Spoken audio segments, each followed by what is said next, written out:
yellow and reds. I do not understand, he says. I totally do not understand. In this Zoom meeting, you could turn off your camera. Well, I use it for the other, but I just did, and yeah, so far, so good. Scary. Alright, so that means I have to change my setup. Hey guys, if you're here already, hey King! It's back online, hopefully. I went off and on again, King, because I'm trying to fix something, and I think I fixed it. And now all I gotta do is fix my image here. So, let me rename this to Tiberian64. And then let's see if I can change that all together. So I need to, let's see, my camera, close that one down, and let's see if I can turn on the webcam. And yeah, okay, well, I think we fixed it, Giancarlo. I might have to do that more in the future. Who knew? Alright, nice. Yeah, it'll get us there, right?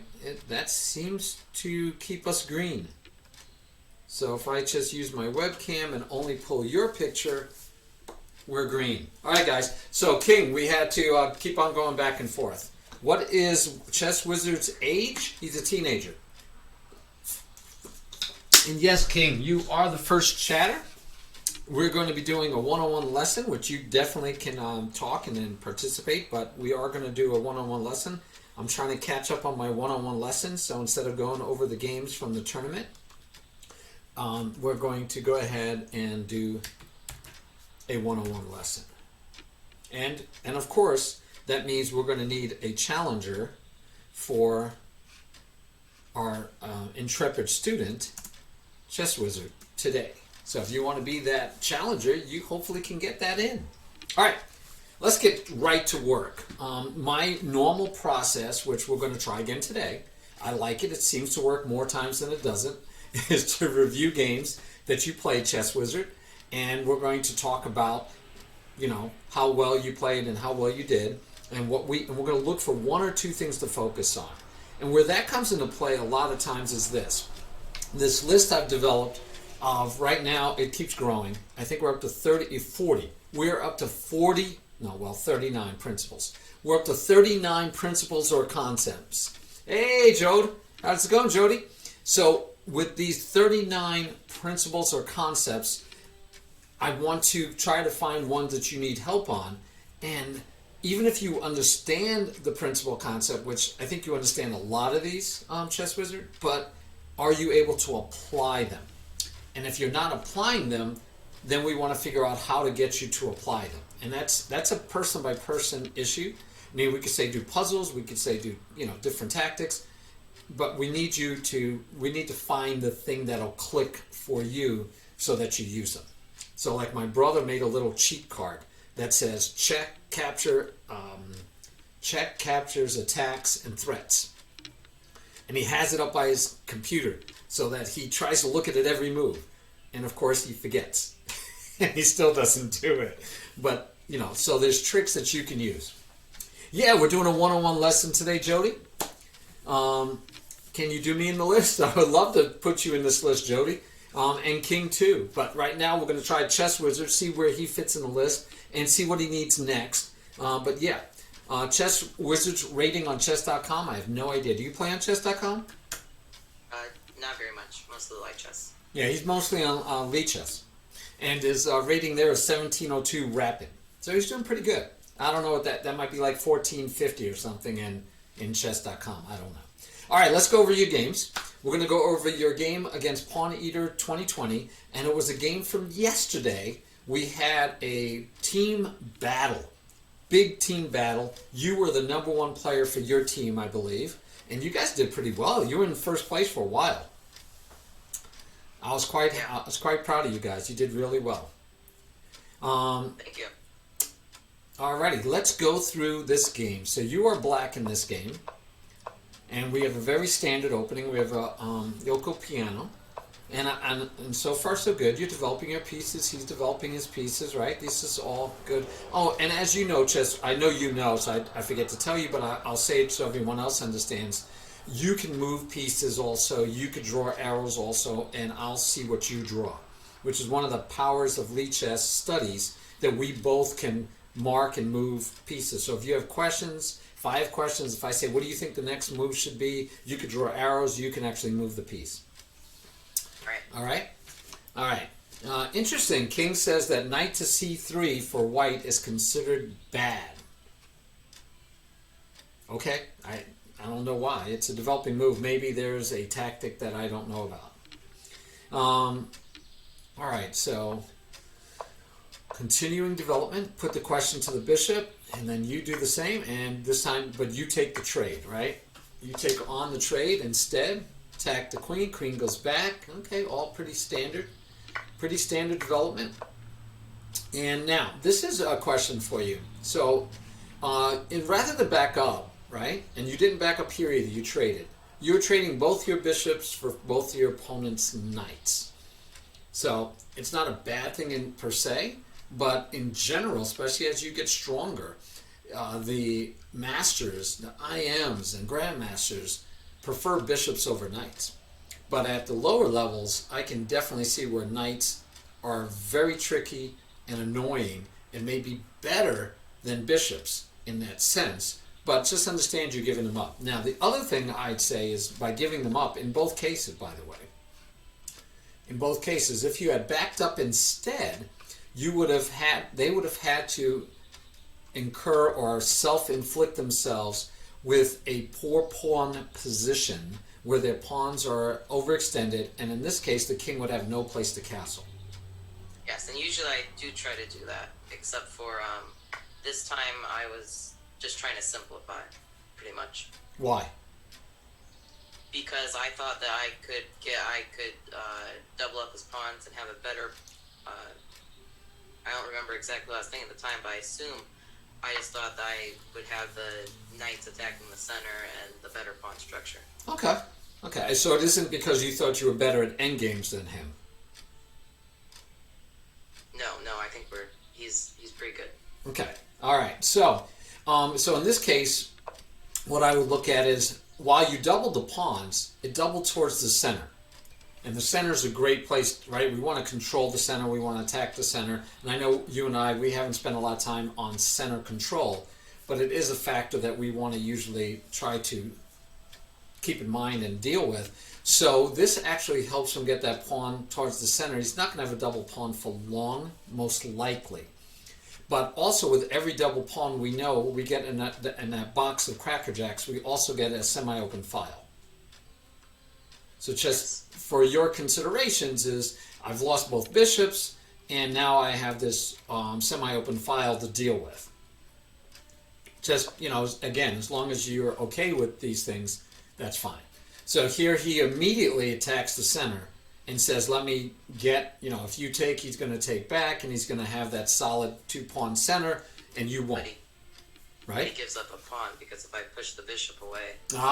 Exactly. You have to push the bishop away to get to that pawn. Yep, totally agree. But I'm just showing that, he's trying to get to the center early. But yes, you're right. In fact, I wouldn't be surprised if you did this first to push him away. And you did. As you know, I don't look ahead. So you pushed it away, and so now this pawn falls, and you could be attacking here and threatening to trade off the bishop. So you did. So now you won a pawn, right? So this is nice. Which just tells you that your opponent prematurely pushed, right? He needed to maybe castle first, get the rook over here, and then, he had time. There was no rush to get rid of this double pawn. But again, it makes you look pretty good because what you wanted came true. All right, so this time, here again, you have to decide, do I want to take? But he has two pieces here, right? And you have two. So, I don't know. Did you need to take? Could you back up? Well, then I kind of I lock that F pawn down, and I see the bishop's already going for that F pawn, and then the queen could line up, and I could get a little bit. Okay, so you're worried about all that? Yeah. Okay. Now here, though, you definitely help him, because now he undoubles his pawns. Correct. Okay, and if you let him take first, you take back with the knight, you're fine. Are you planning the castle? See, because now you see where we're ending up with. And sometimes it's much easier, right? Hindsight is so much easier. Hey, Ramirez. So this is so much easier to see that, oh, we're going to have weaknesses now because we've given them the semi-open file. Where am I going to castle? I've opened this up. Where am I going to castle? And we're down to very few pieces left. But still, castling may be useful. And if not, we still want to make sure we defend the king properly. So the question is, do you take or do you try to get him to take? Do you let him take? So you centralize your knight. You know, these would be things for you to consider. But we take and we win another pawn. That's always nice. Winning pawns is a good thing. Okay. Looks like another pawn. Looks like you have pawns all day. So. Well, if I took it first, I think you just take my queen and get my king in the open. Yeah. That happened anyway. But now what does he do? I would. I mean, he's got to move. He's still got to move the rook. He doesn't have a check. I move rook to a2. Really? Okay. Only thing I don't like about that is disconnecting your rooks, but that's okay. You can probably get them reconnected pretty quick, right? Right. Yeah. Depending on where you probably want to try to hold on to the pawn. But yeah, okay.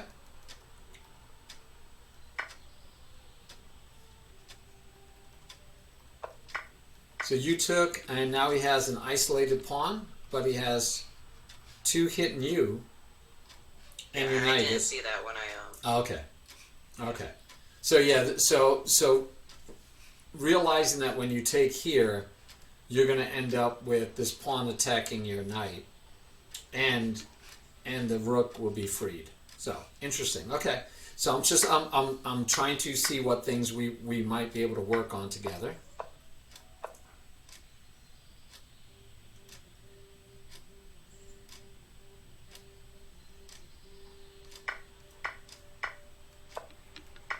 Whoa, yeah. That was just a flat out miss on your part. Yeah, which was he did well. So now he's threatening to come here. If you take, which you pretty much have to because you just gave away your piece for that trade, he gets to have two pieces on the rook, the X-ray attack. That was very nice. Yeah, I when I looked at this, I was like, that doesn't feel good. Something felt wrong. And I was first trying to see could he move the bishop with effect, like maybe here and attack there. But obviously, no. This is much better. I was trapped though because I can't take that pawn on e3 with the knight because then the rook pins it to the king. Yeah, yeah. Oh yeah, you definitely, and you're way too far away to have a pawn support you. So your knight's out here pretty far, and so this is one of those times when the bishop is much better than the knight, as in the knight gets just a nice tactic, wins the extra piece. Okay, and I think that was probably your biggest problem, but then you gave away another one, right? Did you have any choice here either? I mean, even if you come up here, you can't protect the knight because look at that. Both squares are taken away by pawns. Beautiful. Yeah, yeah. Like I told you, endgames are beautiful. Chess is beautiful. So yeah, this square turns out where it looks like it's a good square to go to. It's too far away from your king to support, so that your king can get supported. So here it looks like you have to go this way. Yeah, I didn't see all the way that far ahead to see that. I totally don't blame you. Hey, Flavio! Hello, hello. Happy to see you. And Flavio says hi to you, ChezzWizard. Oh, hello to you too. All right, so King, I think, brought up the question that knight to c3 was considered bad way back here. But again, one of the reasons that King, while it might be bad, and we can look at opening, and ChezzWizard could do that on his own. I'm looking for things that lose the game for him, and where can he improve, and what concepts and principles will help him. And so that wasn't even his issue, right? His issue was back here. He missed this tactic that's coming.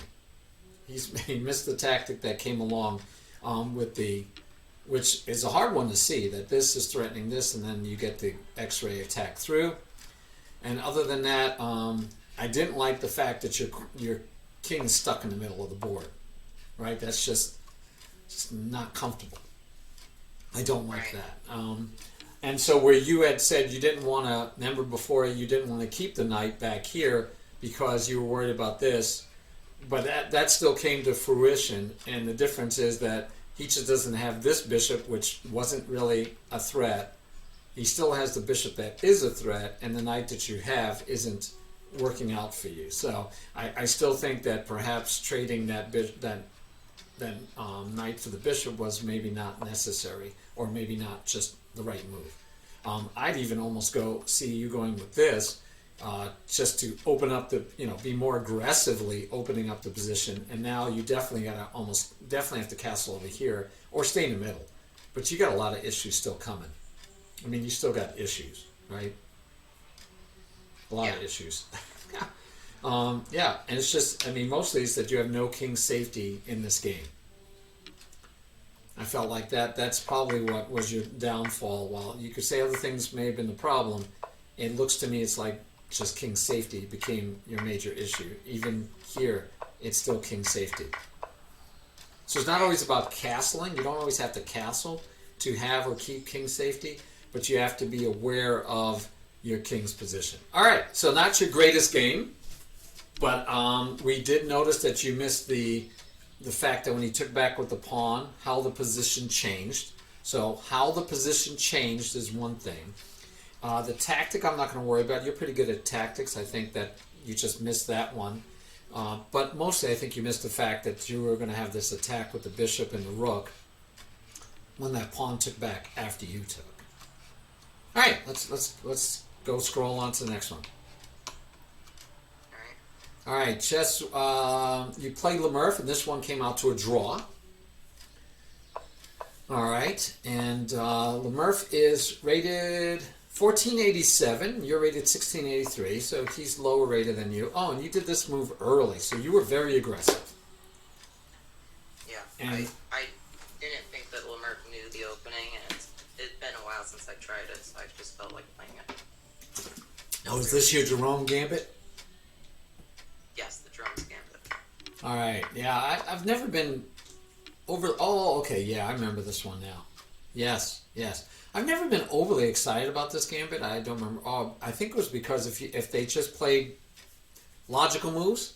I love gambits like the Stafford Gambit, where if you play logical or what looks like natural moves, right? Rosen calls them natural moves. When you make natural moves and they're bad, I love those gambits, right? If you make a natural move and it turns out to be a bad thing. But in this one, it seemed like you can make natural moves and do well. So that was the thing for me that I wasn't crazy about this opening. Per your, like England, I liked a lot more. So here, Murph probably had an opportunity just to trade off. You take back, and then he pushes the pawn. But nothing wrong with pushing the pawn first, and he lets you castle before. Okay, so it's basically transposed into it. So let's see where you're at after all of that. You have all your pawns. You're up 2 pawns, but you're down a piece. So you're down 1 point. 1 point. But you're still early in the middle game, so yeah, it doesn't seem to be worth a piece down for 2 pawns. But he does have an open king and cannot castle. Yes. That rook's going to be there for a while. Yes. So you have to quickly find ways to get to him, right? So now your thinking process has to be, can I escalate taking advantage of the king? Because if I don't take advantage of the king's openness fast enough, he's going to develop the bishop, he's going to get the rooks connected by stepping his king up, and your advantage of the fact that his king is open will be lost, and then you're just down a point, right? And the 2 pieces, a lot of times you end up being down more than a point. Okay. So you, of course, don't want to trade pieces right now. You'd prefer, and he's doing the same thing, right? He's what we just said. He's developing and trying to stay on top of everything. Looked like free candy. What happened? I moved my king out of the way, seeing the pin later on, and I did not. I saw it right after I moved. Yeah, you kind of like thought, oh, I got to get my king get my king out of the pin, and just missed the fact that how the situation changed. So I think so. Now this is twice, 2 games in a row. I'm thinking you're not assessing how the situation changed as your first thought process. So not only do I want you to think about how the position changes, but I think I wanted it to be like the first thing you do. I'm thinking. Flavio, is everything good with you in the world? I'm sorry I can't talk as much, guys, because as you know, we are working through we're working through a lesson. So he traded off one of the pawns, and you have a nice centralized bishop, but let's see. He centralizes the knight. You chase him, and he starts going on a journey probably with that knight. You probably could have kept chasing him around, but yeah, I can see. And there's no pawns to attack you. It's a beautiful outpost that you don't have to worry about being shoved away.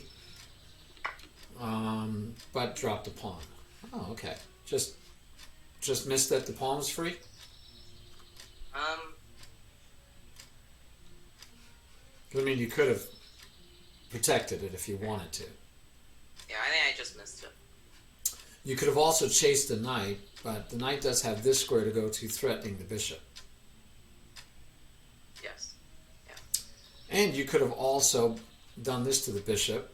Bishop would have to move. Where's he going to go? Because yes, you gave back this square, but meantime, I guess he could just take.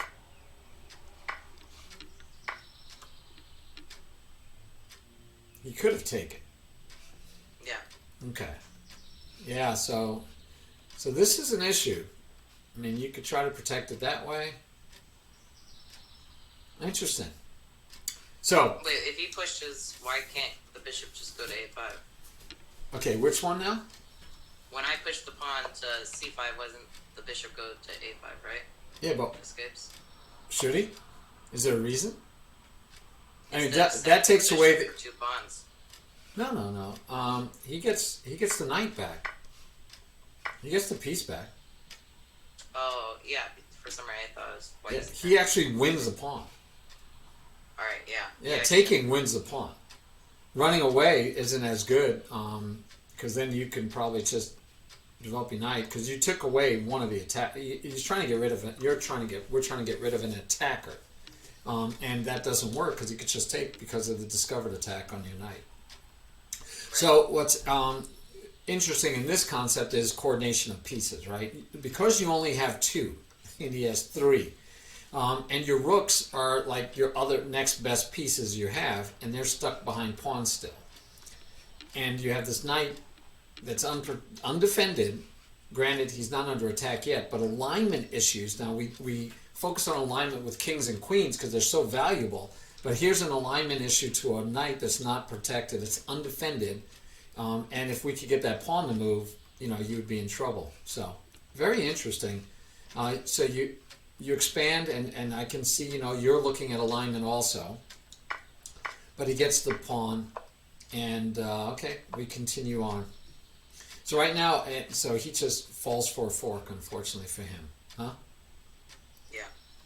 Yep, that's bad on his part. He couldn't do this, could he? No, because the check would win. I did that knight move thinking he would do he would take the pawn, and then I get the discovered check and win the rook. Yeah, you would have won the rook. Well, actually, it still probably would have been a trade because whichever way you went, he probably would have went. Well, he couldn't go towards this way. So yeah, if you had went that way, no, the rook would have still been there, right? So he could have come straight up, and then if you take, he takes. Chances are you might be able to still win that one later, but yeah. So it's still going to be an exchange. But he would have actually been up a pawn, but he didn't have to do any of that. He could have just backed this guy back up. Like say, hey, I don't know where it's safe, but I know that's safe. That's far enough away. I should be safe. But instead, he made a mistake. Yep. So now he has 2 pieces for the rook. He's still winning, but you have much better chances. I think that was an error on his part. Yeah, I think I saw that. Yeah, that starts squeezing you pretty well. Not a loss, but it could be annoying. Yeah, yeah, I guess so. I mean, he might even be able to get this move in. I thought I could just bring my other rook over. Nah, that doesn't matter. Yeah. Yeah, that doesn't Anyway. matter. And he's got these aligned now, so a rook here would be annoying to him. I was thinking, can he get a check in? But even if he does, you have a discovered check. But yeah, I'm not crazy about your king here. I don't know if it's a great square. I think maybe just back out so you can bring the knight back here. I don't know. Anyway, interesting. But yeah, here I didn't know what he was attacking from there. And he didn't take the free candy on A2 Yes. with his rook. Well, when you just take his knight. Sorry. The rook's protecting the knight. Yeah. Yep. So here, yeah, letting you take or taking himself. Don't know which one is, and you can't take with the rook because the bishop's on it still. So the bishop goes to one of the squares it could have went to. Could have went this way, maybe control more squares. But okay, and then he ends up back there anyway. So again, it's like, where do I go? I'm seeing things like better squares for black, but black's a lower rated player. We understand that. He's going to rearrange his pieces nicely, and you didn't go for the. Go ahead. This was a mistake because I think I was so focused on trading at this point because I thought I could get my pawns to the end. Okay. And I did not see that knight move. Again, I didn't assess the situation. I think I didn't see what his piece could do, and I just thought about what I could do. I didn't. Okay. See it. Yeah. Well, and what happens if you take the rook?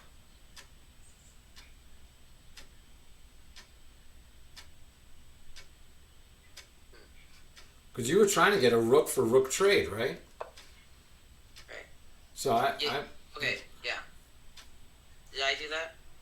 I think so, right? Yeah, he took here. You took the knight. Oh. Yeah, that was a mistake for me. Yeah. Maybe in the game I did see that he does take the rook because I don't remember what I was thinking at the time, but. Yeah, I don't. Yeah, I would have thought you would have just taken the rook. I still don't think it's great for you. To be honest, I don't like it for you. I mean, he could take this pawn right away, I think. Maybe, yeah, I think he can. I don't see it as a winning play for you. And I actually didn't mind, from his point of view, I didn't even mind this for him. I thought this was still good for him too. He still has 2 pieces versus a rook. Granted, it is a rook, right? So rooks are nice, but I don't know. Interesting game. But yeah, so you took back with the pawn, and he did take yours. Oh, and this pretty much did happen this way. Yeah, I don't know why he keeps chasing you. Oh, he gave you a draw here. Okay. Yeah. I would have given you that. Personally, I would have given you that pawn. I would have, especially when you're trapped back here. I would have been, okay, I'll take this one, you'll take that one, and then I'm going to see if I can checkmate you, I think, because I'm going to start bringing my king down here, and your king is trapped on the last file. So this, again, right, different levels of play.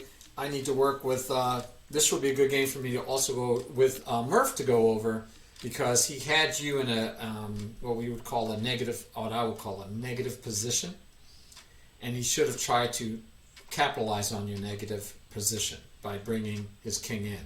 He could probably win that pawn while he's threatening mates, and your rook would have to, try to stop him. And in the end, if he gets rid of this pawn, even if he trades off rooks, he's got a bishop against nothing, because you took the right piece that time. Interesting. All right, so let's go over one more game. Oh, actually, I was going to show you a win you did. And you won against a strong player. So 1968. You were much lower rated than Ratchet. So let's check it out. I don't see Ratchet. I don't think Ratchet's here right now. No, I don't think so. All right. Remember, guys, I am going to need an opponent for ChezzWizard in a few moments. So he went for the center counter trap trick, right, that we know about. Did you? Oh, okay. I was wondering if you would go... I was going to take the F7 pawn, but I decided not to. Oh, okay. Okay, chickened out of it? Okay, so we get the center counter, but no big deal, right? I mean, you're just still playing solid. Ooh, interesting choice. You could have went there, get traded off, though, probably. Okay. Wow, look at this mess. Look at this mess. I think he's going to castle queenside. What do you think? Oh, no. A fork? A fork? I was a few moves ago. I was avoiding it, thinking that I could attack the bishop. Okay. Like but then he gets to take. Yeah, I didn't see him taking and then getting a fork. Yeah, the piece that you attack. So obviously, here or here would be better, or even here. And you could come here and protect the knight. And you'd be good too. Now your bishop is trapped though, because of this move. Yeah. So we don't want to do that either. So now you're down to here or here. Here's kind of a tempo game because the queen is under attack. So chances are he would trade, and then you would no longer at least have that issue. But yeah, this was interesting. So, all right. So you grab 2 pawns for it. So did you end up with 3?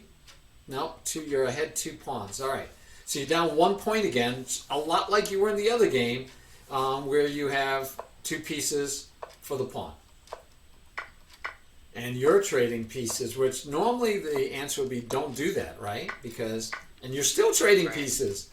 Wow. Okay, so now that you've traded all those pieces, you've definitely got to find a way to make a passed pawn. You have 2 potentials, and you got to make that passed pawn like worth all that it can be because... I was actually thinking to trade rooks. I was really, really hoping to trade rooks. Like right here. Right, because now you have 2 pawns against the knight. And if you trade off all your pawns, you'd have 2 pawns versus a knight. You have the only winning chances. Correct. Yep. I like your thinking. I like your thinking, Lincoln. And in general, you'd say, hey, I'm going to trade off because I have the advantage of the piece. But yeah, Black probably shouldn't have traded off all of his rooks, keep at least one of them maybe, chess 2 until he can get a bigger advantage, like get rid of your potential passers. Yeah. Hey, thanks, King. All right. I was just wondering, Ratchet's usually here, so. Now it's tough because you got to make sure, but knights, you're doing very nice prophylactics. The knight didn't have any good squares, and now the knight has these squares and that square, right? So where's the knight going to go later? We don't know yet. And, ooh, chose to... So here's where you might decide, well, I'm going to go forward and create that passed pawn first. But, like, as you know, if you could trade them all off, you're still okay, right? Because the knight can't win. You're almost assured at least a draw, right? Oh, look at this. Nice. All right, so we get a fork, but you get a pawn. He gets a pawn. You're going to end up with more pawns than your opponent. Yep, you get all of his pawns. So now he has no chance to win. And you've gotten this position. We should go over this game later another time for endgame because he allowed you to get into a position. His king is not too far away, but his king is further away than you might want. And you have exactly what we said when you traded off the rooks, what you wanted. You wanted to get down to 2 pawns versus a knight. You have all the chances to win. He has no chances to win. Yes. Yeah. Just the fact that you were able to get to the situation that you envisioned, which is 2 pawns versus a knight, we got to give you props because that's pretty awesome. I don't know what to tell you. I'm impressed that you made it there. King, the pawn had to go because it was under attack.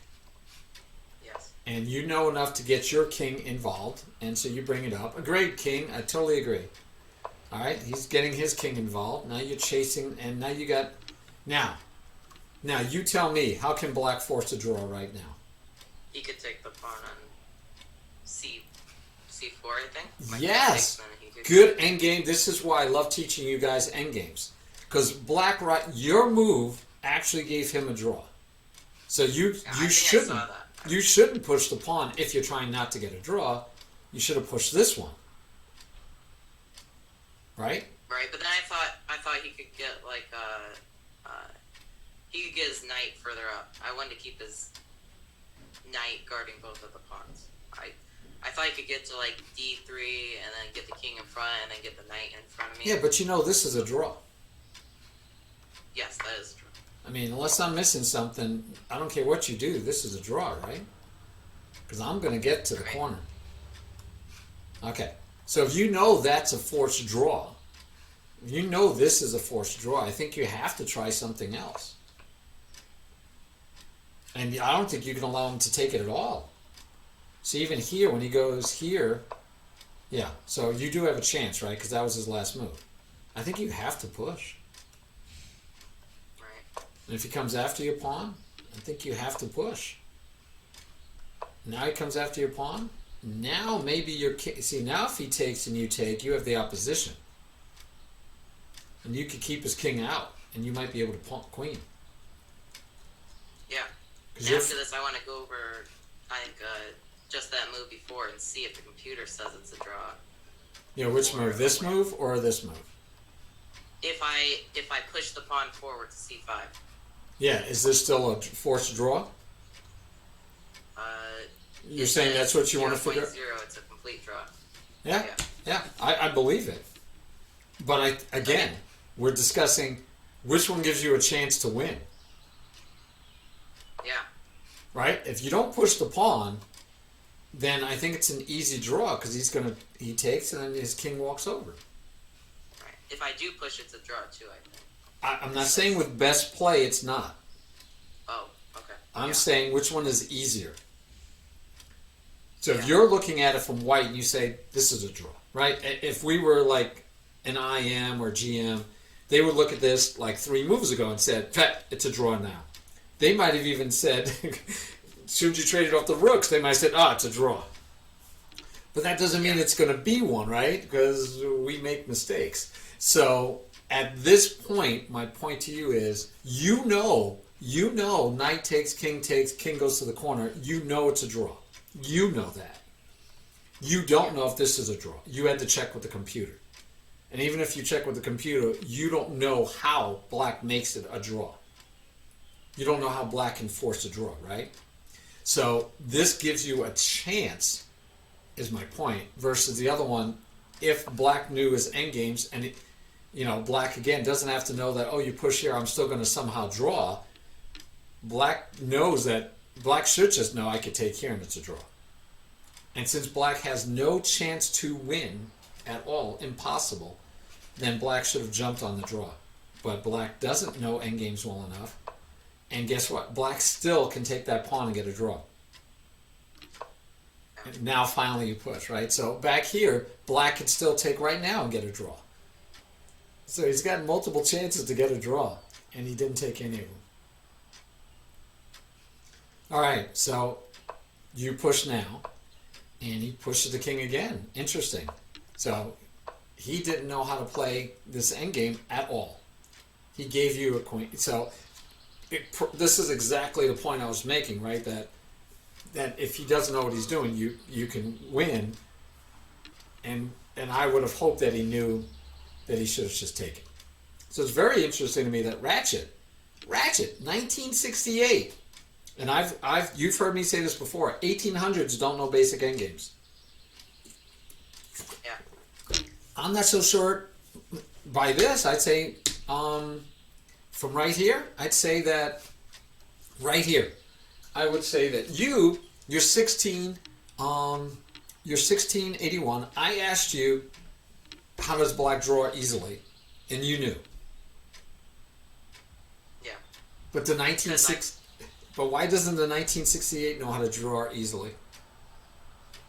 Because he didn't have you as a teacher, probably. Oh, good answer, good answer. And by the way, he had twice as much time as you. Yeah. Interesting. Very interesting. All right, so you're going to have to look at the stream for a second. I want you to look at this and tell me, let's go through this. And you're 1600 plus, so let's go through them. You know all the rules. I know you know all the rules. You know what en passant is. You know how to cast. You know when not to cast. You know the rules. And in fact, I'm going to bet that everyone knows the rules. Maybe even under 1500 would know the rules. Okay. I feel like you gave away no free candy. Right? Now, you did do the rook. Or was this the game where you gave away the rook, where you took the wrong piece? You took the knight instead of taking the rook? No, right? That was a different game. No. That was the other game. That was the Lemurf game. I don't think you give away any free candy anymore, do you? It depends on if I'm distracted or if I'm not taking the game seriously. Yeah, but if you're taking the game seriously, I think you're pretty good at not giving away free candy. Okay. I would imagine also, I'm comparing you at 15 plus, by the way, so I would imagine that you should meet all of the criteria that 15 plus met, but we'll see. Hello again, Jody. You're back, Jody. So, all right, how about piece, you know the piece values. By the way, I always like to ask, what do you consider the queen? 9. Okay. So you'd rather have 2 rooks than the queen? Depends the rating of player that I'm playing. If So it's a low-rated player, then I'll take 2 rooks. If it's a high-rated player, I might not take. I don't know. I haven't gotten the situation. So that's interesting because the reason that the values matter, right, is to know. So another way to look at it is, would you rather have a queen? Would you rather have a bishop, a bishop and 2 knights? Or 2 bishops and a knight? Because 2 bishops and a knight, we would agree, are 9, right? Or maybe 10. And that's because if you make the bishops 3.5, that should be equal to your 9 for your queen. Right. Or would you rather have the queen? It would depend on the position because Yep. if the pieces are far away, the queen can probably easily check the king and win one of the pieces. Yep. Oh, it always depends on the situation, but yeah. So that's one of the reasons why for beginners, I usually go with giving queen 10 versus 9 because I don't care what everybody else says. As a beginner, I feel like we get into more trouble if we're trying to keep the if we give away the queen for 2 rooks. They don't know how to play with 2 rooks. I don't know how many times I've seen people disconnect their rooks. They don't work together. They don't use them in tandem. So, King says he thinks piece value is an advanced concept because points is just numbers. The activity matters. Okay, I'll buy that. All right. I think you did. Every game, I'd never mentioned that you weren't developing. Right. So I'm going to give you a yes for develop. Basic checkmates. I feel you're very confident in basic checkmates. King safety. We did see some issues where you maybe didn't get your king to safety in time, but I think that happens to everybody in the heat of battle. Sometimes we're too busy attacking and we forget our own king. I don't think it's a systemic problem with you. I think it's just it happened once in those 3 games we looked at, right? Right. Okay. Now, how to respond is where when your opponent makes a move, you have to think about, and this would show in the 2 times that we saw that the position changed and we didn't notice, right? Or we didn't pay attention to how the position changed. Oh, that's actually, I have it over here. How the board changed. So it's part of the analyze the position also. These 2 to me go hand in hand. How to respond, and you know that you can interpose a piece, you could take the piece that's attacking you, you can run away, you can attack something of greater value, and you can also defend the piece. And if the piece is being attacked by a pawn, and the piece is not a pawn, and so if the piece is being attacked by a pawn, protecting it is usually not the right answer because you're going to lose value, right? You're going to lose the exchange. Right. Okay, and then do you know which one I preach is the most often the correct move out of those 5 choices? Uh, take the piece, right? Yeah, yeah, that would be my most of the time. Doesn't mean all the time for sure.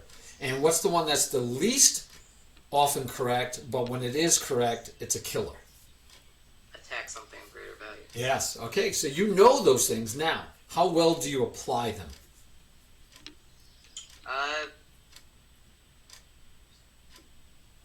I don't know. Okay. I think I apply them very well.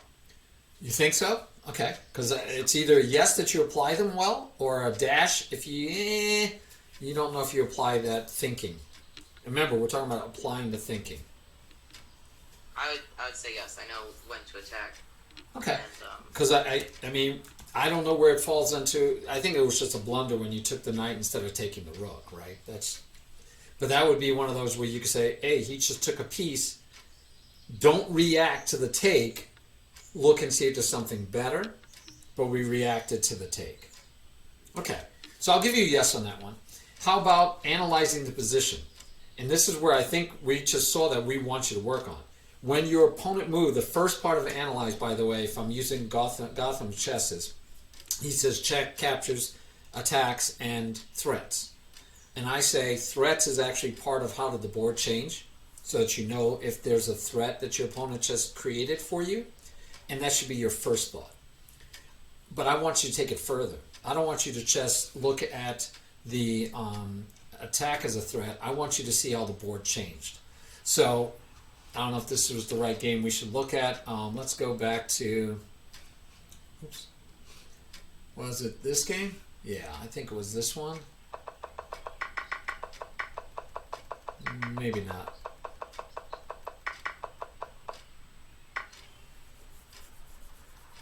Okay, let's do this one right here. You in the study with me? yes. All right, so when you moved your knight, right, you need to see, so it goes both ways. One is he moved the pawn, so he attacked you. And then you have to decide, what do I do when I'm attacked? Right? All those things play. But you also have to look at how did the board change? Well, you took away, you lost a defender. This was you. You were attacking, right? Duh. So you moved a defender away from this pawn. Right? So right now he moved. So let's do his move last. So he moved to the center, attacking the pawn. You have those 5 choices to make. But along with those 5 choices is an understanding of how the board changed. His knight went from here, which was attacking these squares, right? Right. So now his knight is here, and now his knight is attacking these squares. Knight's always... Sorry? No, continue. I was just thinking of different moves. Okay. So knights always attack the square they came from, but now the way the board changed was that his knight is now attacking different squares, and the squares he was attacking are no longer being attacked. You need to consider both things, because from here you got to say, was there anything, I wanted to put my knight, maybe I wanted to put my knight here in the past, but I couldn't put it there because he could take it, right? So right now, these squares are attacked by the knight. He moves. Now these squares are no longer attacked, but these squares are. Oh, sorry. And knight to e4 would protect the pawn. So that could protect the pawn at the same time, because the square is now free, right? You could center. Don't know if it works because he can attack the knight, and he's attacking your defender, and so now you have to but then you could probably go here, check, and you blah, blah, blah, blah. We can go on and on and on. But yes, the point is that that square is now available. It was not available before. I want you to be able to see that that square is now available. And you need to see that he's attacking your pawn, which you did see.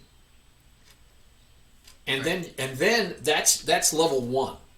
Level 2, which is analyzing even deeper, which I have on the list, but it's at the bottom because I don't know where it's going to go yet.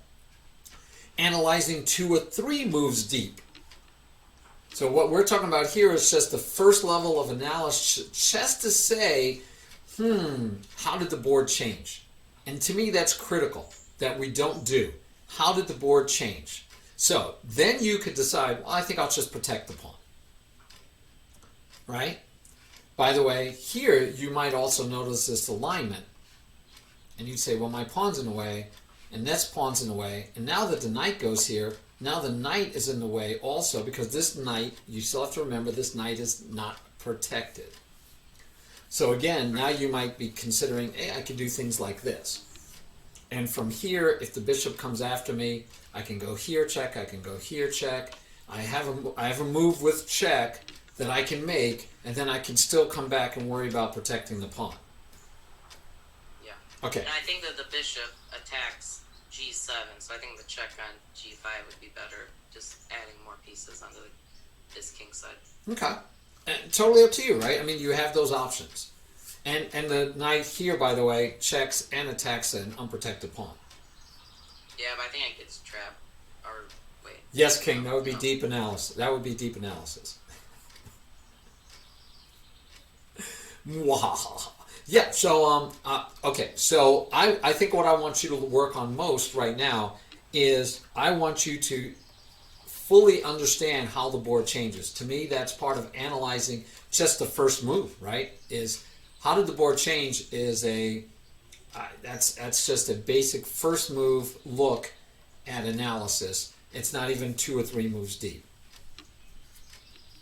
Make sense? Yes. And I think you understand it, correct? Yeah, I understand. And you already did understand that? You didn't need me to... My explaining how the board changed, you understood. Because I know we've covered. Yeah, I understand, but applying it is Okay. Key. So I could go down the basic endgames, and I would say you understand basic endgames because we've studied it. But at the end of that game, right, at the end of that game, you still made a move that to me gave him an automatic draw. Even if he doesn't know what he's doing, even if he doesn't know endgames, all he has to do is say, I only have one knight. I can't stop both. I'm going to give away my knight, and I'll see if I can draw with my king and pawn. And for whatever reason, he didn't know that. It seems like he doesn't know that a king in the corner stops a rook pawn, regardless of anything else, right? If I can get my king to the corner. So all he had to do is count. All he had to do is go here, take, and then count. Can I get my king to the corner before your king can stop me? Right? So, yeah, I would think he would know that one. So he's a 1968, and I don't think I wouldn't give him basic endgames. I think you might be an anomaly that you know endgames better, but I still don't think you applied it because your only real chance was to hope he makes a mistake, which he did later. But, you know, I'm surprised that now if he had taken this one, you'd be happy too. You might still get a win if he takes that one, especially if he doesn't understand endgames because he took the wrong pawn. Chances are he won't understand opposition either. I go with draw, right? Yeah, should it have been a forced draw? Yeah, because, right, he just has to keep you... Now you can't get your king in front. Right. Right, so this should be a forced draw. But does he understand opposition? Like, where do you go here now? You're black, where do you go? Right here, right? Yeah, but then he gets the opposition and he wins. Yeah. So, is it a draw? I don't know. Again, he doesn't even need... He needs to chess... I mean, if he could get here, it would be great. Or if he can get... Wait. Go ahead. So if... Knight takes pawn. He goes here, here... No. Who told you to go there? Where? So... Oh. So if he moved... Oh, yeah. He went up here, you go here. Yeah. I was just thinking of how black could get opposition. Right, Anyway. so I don't know if it's a draw. If you go here, you take the diagonal opposition. Right? Yeah. And if he goes to c7, you still get the opposition. Yeah, so he has to go to c8 hoping you go here. Or that you push the pawn. But I don't think that's a draw. This would be very interesting. Is this a win? For is this a win for white? I think it is. Oh yeah, white is 61.6 points ahead. There you go, using that good old computer. Now, a computer's really good for things like exactly what we're doing, but you see why I like you figuring it out instead, right? Yeah, I understand. Because it'll stick with you so much better than you guys when you just pop onto the computer and you say, hey, I'm done, look, the computer says it's a draw. Okay, and you don't even know how to do it. Right. Yeah. Jody, you can, okay, if they allow you to do it, but in our situation we just looked at, you can't force, Jody, you cannot change the opposition with correct play here. Because with correct play, white is not going to give you the opposition. So I'd happily let you walk through it and tell me how you think you're going to get the opposition, but I don't see you getting the opposition. Looking at his opponent, I think he very much is. Early engines were bad at endgames. Okay, I don't think he's using an early engine anymore, but yeah. So yeah, I don't see how black can get the opposition here even. I think white's in good shape. White's in very good shape. Well, but this is a great example, right? And if black was one move closer, black would get a draw, a forced draw. But again, his king is pretty far away. And could he have got? Do you think he could have got his king closer, like a in-between move, where he kept his knight, waiting to take one of the pawns? Yeah, because either pawn would win, right? Yeah. So he moved. Yeah, and then. And is that what he did? That isn't even what he did in the game. He went away. See, he went further away, which still should work. Still should work. This should still be a forced draw, but he has to take this pawn now. Which is interesting because we just saw if he took this one, you had the best chances to win when he was back here. But nowadays, if he did take this one... Go ahead, move. Alright, so if we push this pawn forward... Yeah. And then he just gets there. And then you get here. And I think this one should be a draw. Yeah. This should be a draw, because now he just stays in front of the pawn, right? We know the technique. Stay in front of the king. And it's a draw. Yeah. Yeah. So he needed to not take a pawn and get his king in there. That would be a way to draw. And this would be a way to draw. So we've talked about endgames, right? Endgames are great, or here. So endgames are great because look, he had these many moves, right? I mean, we're not going to even count these guys. I guess we could, right? Right. Okay. And this one loses. And almost all the other decent moves, these three, would draw. Could draw. So this is a draw. Should still be a draw. Just take the pawn. But he didn't take the pawn. And he still keeps moving the king instead of getting into a position where he could take a pawn. And so this knight never played. Look how far away he is, and he never got closer. Yeah. And then once... I mean, even now, with this move, he could have tried that. Well, instead of the knight move, if he moved... What happens if he did this? What happens if he did that knight move? What happens if he did this knight move?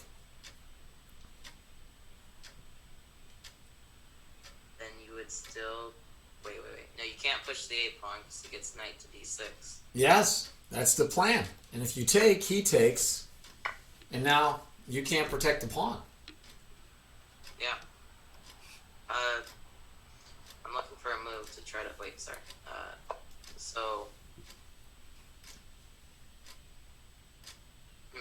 I like it, don't you? Yeah. Again, gives him the best chances, right? So I would push. Does... And now what do you do?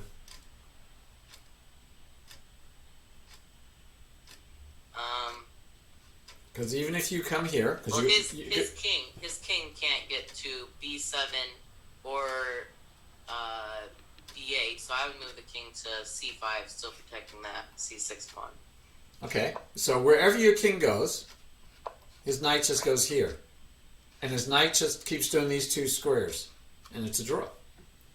Yeah. So, to this point, right here, we're saying that's a draw.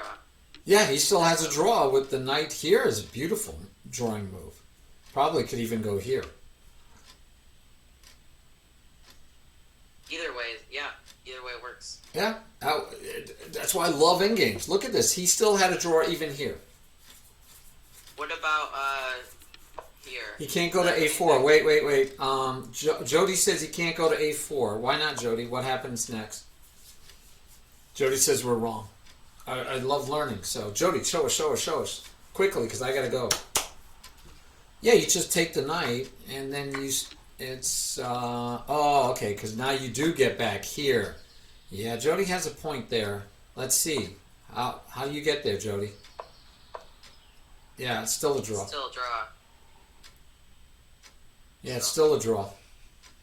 Still a draw. Not as comfortable. Because now the white king does get closer, and you got to know to go here. But it's still a draw. Because then if you get here, it's a draw. So it's still a draw. All right, who's going to challenge? Jody, I think you said you're going to challenge ChezzWizard. He is ChezzWizard 2. ChezzWizard 2, please make it a 10 and 3 or 10 and 5, I guess. And you can make it rated if you like. He's going to talk through his game. I'm going to go set up for my 12:30 work meeting because I have to leave. I got to be done at 12:30, guys. So I got to cut. Hard stop. So get the game started, and then ChezzWizard, we can continue this on. If you show up on Friday at 8, we can go over this game that you're going to play, if you like. And if not, then I'll get with you later, and we'll still go over it, but I probably won't have time to go over it today. Lee Chess. Hey, Bad Stir. How you doing? And this is Lee Chess. I use it for teaching primarily. I like them both. They both have good points and bad points. Lee Chess I like for teaching more than I like chess.com. How do you challenge someone? There's a pair of crossed swords up at the top. You click that and you pick a person. Or you could search by going in the... What's your name on Lee Chess? Just tell me your name on Lee Chess, Jody, and we'll have ChezzWizard challenge you. No, I did not. I missed that one, King. I did not see the super bet chess count. Okay, he's D David 1414. D David 1414. All one word, of course. No underscores, no dashes. So ChezzWizard, if you want to challenge him, D David 1414. All right. So lowercase d, David. Yeah, I don't think it matters, but yeah, I don't think uppercase and lowercase matters. But yeah, all lowercase D David 1414. And I will follow you. What's up to you? It's your game. Right. It's for your benefit, so feel free to make it whatever you want since you're doing the challenge. Alright. I'll go to tone +3.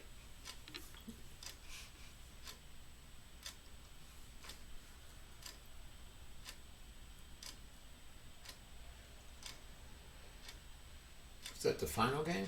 Yeah, that must be the final game. Okay. So I think I'm following you, so we'll see it. Like I said, we'll watch you and we'll let you talk. You can mute my side for Zoom so you can't hear me. Have fun. Good luck. Okay. Yep. And Jody, you should also mute me so that you don't hear my analysis either.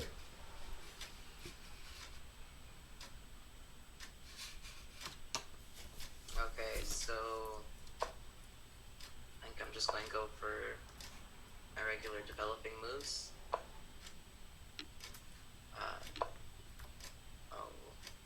Okay. And then I think theory is bishop to c5. Well, he's in the Royal Lopez. He can do that. I He definitely can do that. He's in Royal Lopez territory. A lot of times you'll see the pawn push first. Bishop will go back, and then you get the knight out, and then you still move the bishop. Usually you don't worry about I'm the bishop expecting taking. him to take You don't worry about that. bishop d6. Okay. And then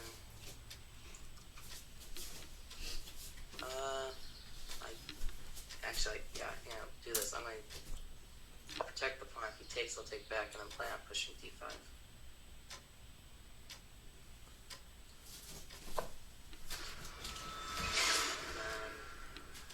Ah, thank you for the follow, Mario. Oh no, Mark. Mark May. Mark May? Mark May. Mark May I. Mark. I'll just go with Mark. Thank you for the follow. Appreciate it. Hope you enjoyed the stream.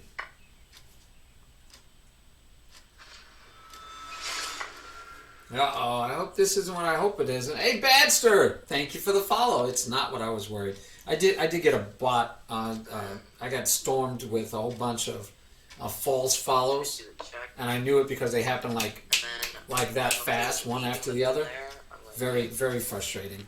I deleted them all. Got rid of them. And right now I'm planning on, because I know he's probably going to push d5 maybe? No, he didn't.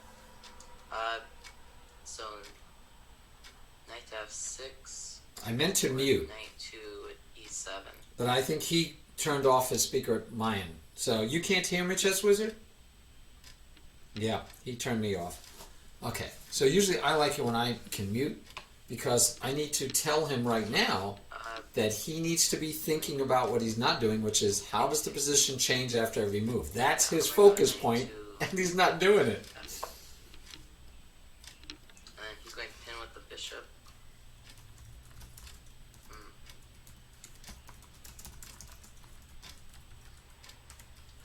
I asked him to unmute me on Zoom. Let's see if he gets that message. I think it's the center control, and I don't like that. But so I can take this knight first, and then take the knight on c3 first.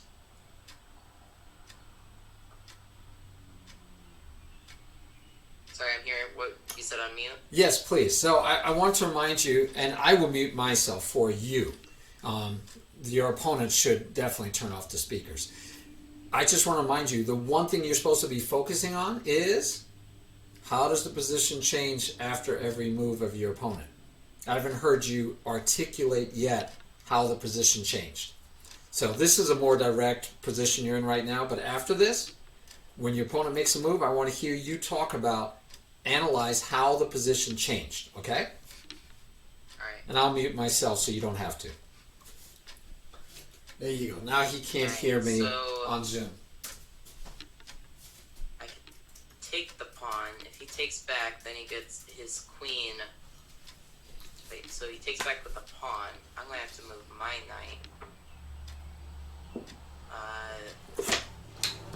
I think I have to take the knight on c3. Because if I do that, he'll take back with the pawn. I'll go knight to d5. And then he does have the pawn lined up with my king, but then I can castle, right? I'm also looking at the bishop. His bishop comes down to g5. I think before, so I take the knight on c3, the knight comes to d5, bishop to g5, and then if I push the pawn, he takes, I take back, my king side is ruined. I'll have to castle queen side. But I can move the, yeah, it's really interesting. I think I have to take this knight first. So, he'll take back. He could take my knight, but then I take back. Wait, did I just make a blunder? Wait, I took his knight. Yeah, I just made a blunder. He's gonna take my knight first.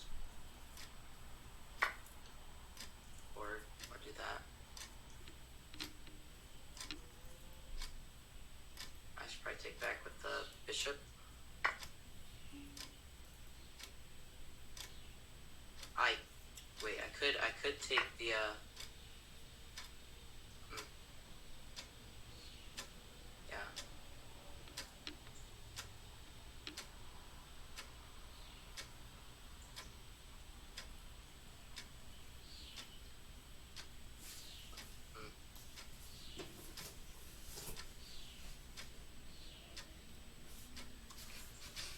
So the conversation in his Knight head should on be, I'm going to lose a F3. pawn or I'm going to lose a bishop. Which one do I want to lose? He takes back with queen. I take the pawn.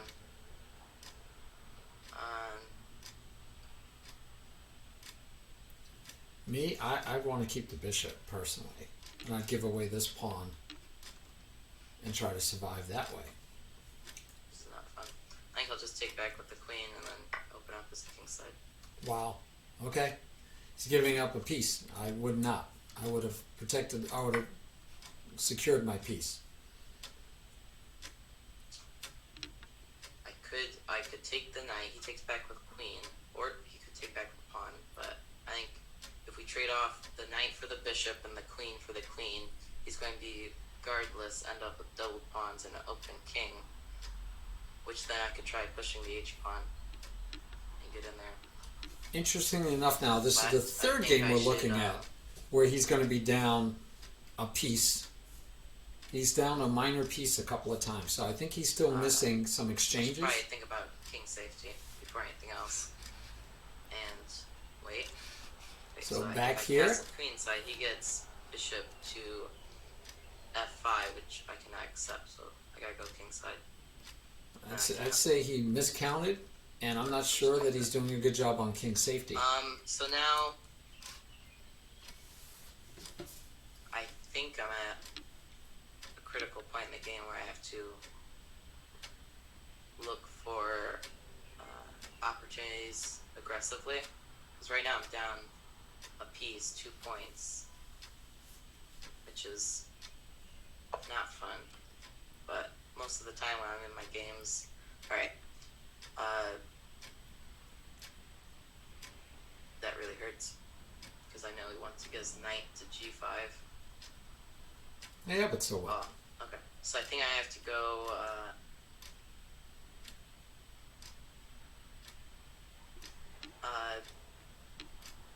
h6.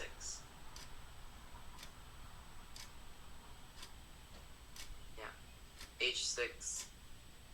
But he could sack the bishop for it. No, that wouldn't be sensible. I'm trying to wait. I could still trade off the knight, and my worries could go away. No, I think I'll go h6. Because now I think that he's got the open file. But he didn't take it. And then now I can. So I think this helps me, maybe. Because I can retreat back and get another piece on the king side. Again, how did the board Or I change? could target the pawn on d5. I could, wait. I could sack it. I could, no, that won't work. That won't work. So I'll just bring the Sack bishop it. back. Yeah, I was wondering why he took so long to decide. I mean, he had two choices where to put the bishop. He's being attacked. Right now I'm looking for draw possibilities with checking the king over and over again. Repetitive check, I think that's called. Maybe if he does the h3, the thing is I gotta get my rook. Yeah, I gotta take the open file first. And then he might even want to trade rooks if I bring rook to e8, and then he brings his rook to e1, because then I take his knight takes back, and then we're left with an interesting position. I'm really hoping that he brings his rook to b1, because then I get bishop to f5, and that's attacking the queen and the king. The queen, I think, can. I don't think it can attack anything in greater value. I could do that right now, or, oh, I got something. So I was thinking about sacking the bishop for the h-pawn, but I'm going to do something sneaky and try to push the a-pawn to a6, and try to get my bishop to b5, and that gets the queen. That's the bishop's lined up against the queen and the rook, and if he pushes the pawn to block my bishop, I get his rook on a1.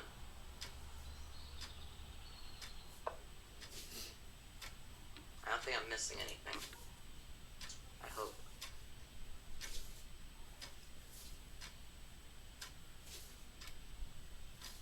I'm not saying anything because I'm loving listening to him think it through. Okay. So he saw it. Or he didn't. He just decided to do something different. I could trade off my rooks.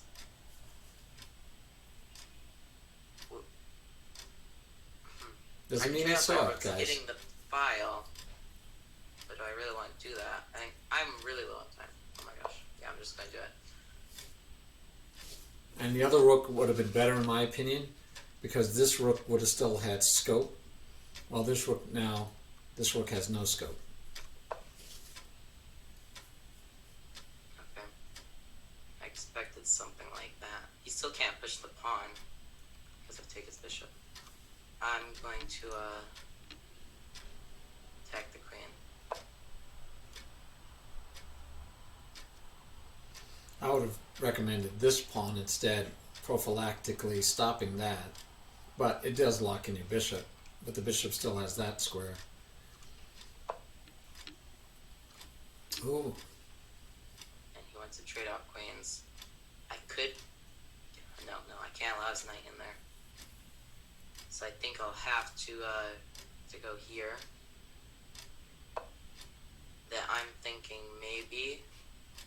Okay, so he gets his queen to a7, attacking my pawn. It's not a big deal right now. Now, I might not even care about that pawn and try. I really want to double up these rooks.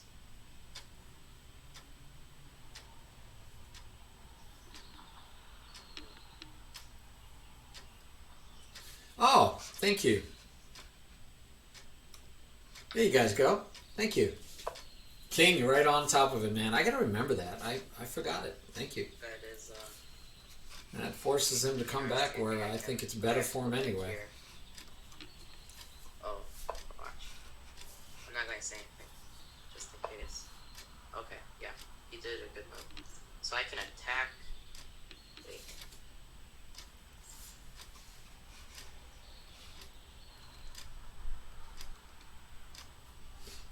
This might not be.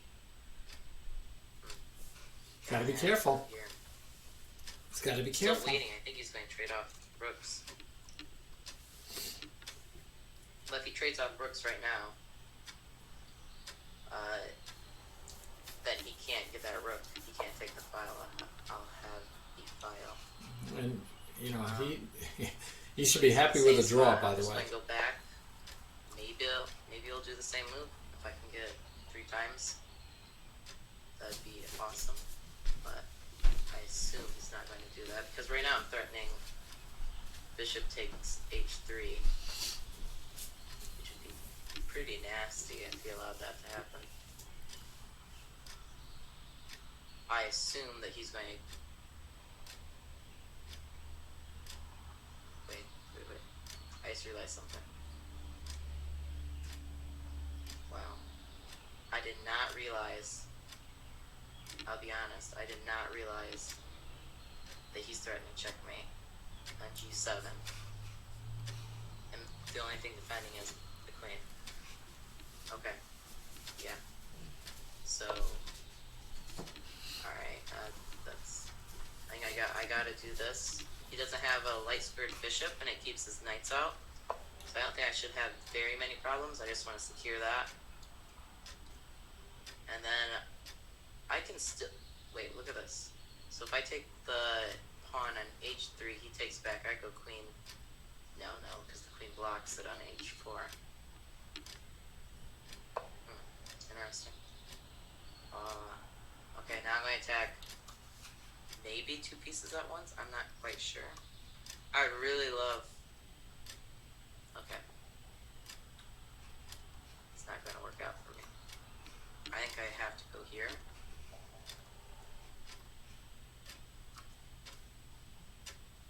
You know, I could attack this. Maybe I'll just do that. I'll attack the pawn on f2 since it's weak. Even though it's defended by the queen, if I can... So, guys, notice the one thing that I'm still not hearing from him. Get in there. I'm going to mute him for a second. This thing I'm still not hearing from him is he's still not looking at how the position changes. Because when this pawn was pushed and the queen got here, he should have noticed that this changed, but he didn't.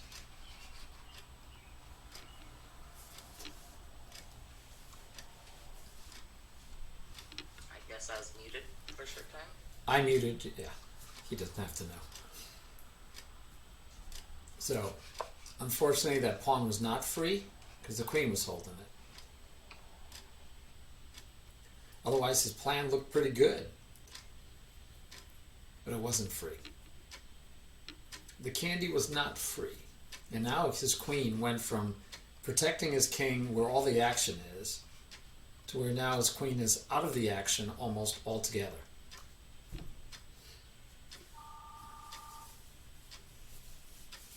And he's very low on time, and I'm very low on time. I have 9 minutes before I have to be at my meeting. I get that pawn, don't I? I don't have time to think about it. Oh, wait. Oh, yeah, that can. That was not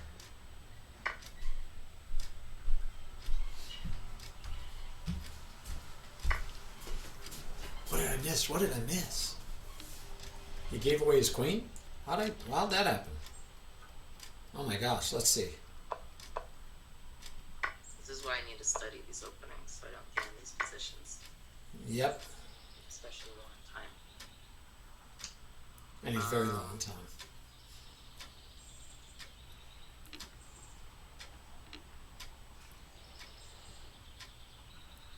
Alright guys, I'm going to have to leave probably before the game is over. That's a sad state of affairs, but it's the truth.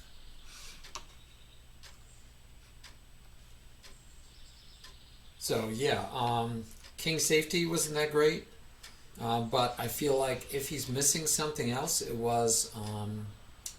I still think he's got basic checkmates, but I think he did some miscounts. I think he's still giving away free candy. But again, this is one of those times where he's actually better at some things that are making him. Right, being able to play decently, like basic endgames. I'd say he's got basic endgames down. He won the endgame against Ratchet. That's how he won the game. So, very interesting. We're going to have to do more analysis, more learning. All right. All right, so you resigned? Yeah. Okay. That was a long time. Yeah, and you've lost, once you've lost both rooks, it's definitely resignable. Okay, yeah, I thought you had some chances, but you definitely gave away free candy when you gave away the,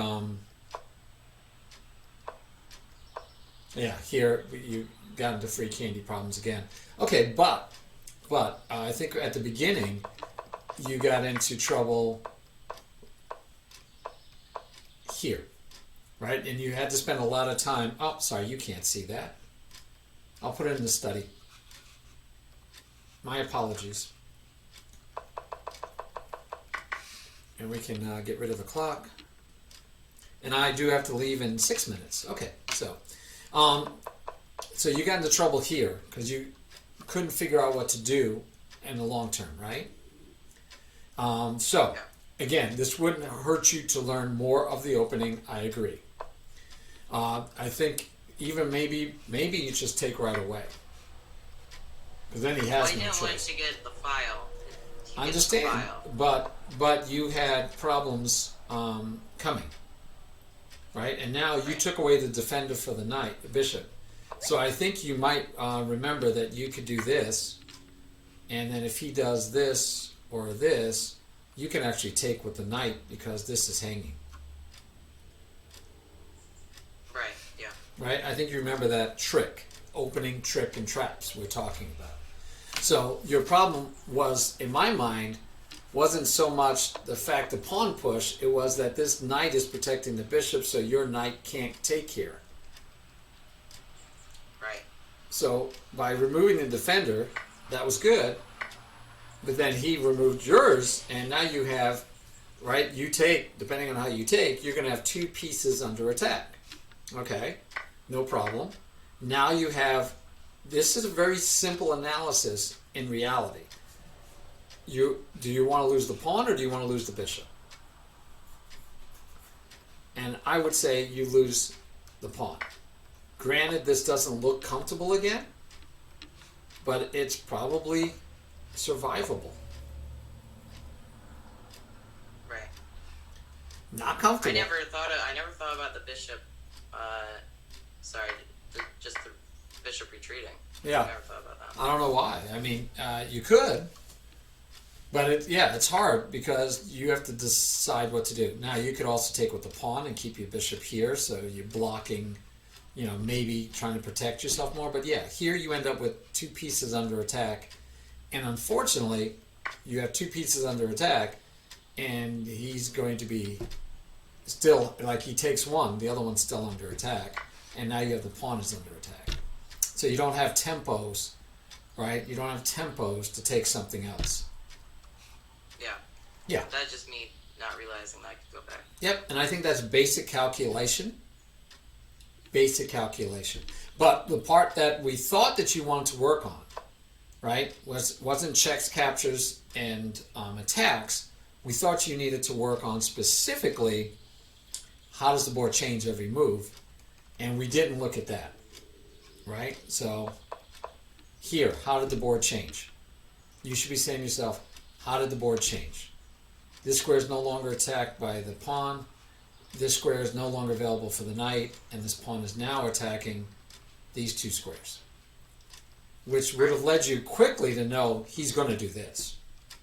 Yeah, and I knew that already in my mind, that's the goal. All right. But I already knew if I take back, I get the check. So. Right, but then what, right? And so what did you do here? Oh, you pushed the pawn. So normally, knowing that, I think you'd be pushing this one.